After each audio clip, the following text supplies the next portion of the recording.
আজ চলে গেছিলাম তারকেশ্বরে। হাজার হাজার ভক্তদের ভিড়ে আমরাও চলে গেছিলাম বাবার মাথায় জল ঢালতে।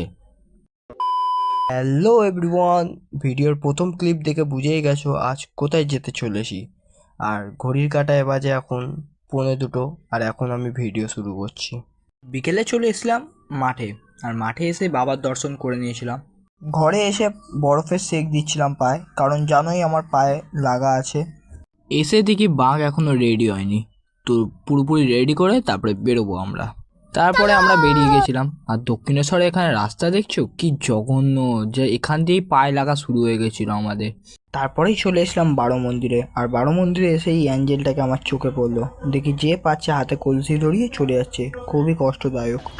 আর এখানে আমাদের বাঘের অবস্থা দেখতে পাচ্ছ, দুটো ছাতার একটা ছাতা খুলে গেছে, খুবই খারাপ অবস্থা।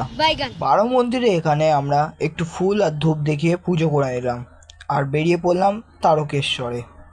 তারপরেই হাঁটতে হাঁটতে চলে এসলাম শ্রীরামপুর ব্রিজে।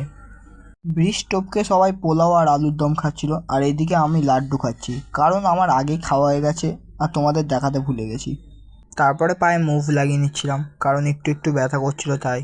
তারপরে হাঁটতে হাঁটতে গ্রাম সাইডের দিকে চলে এসলাম। আর এত কাঁকড় রাস্তায়, দেখে তোমরা বুঝতেই পারছো কী করে হাঁটছি।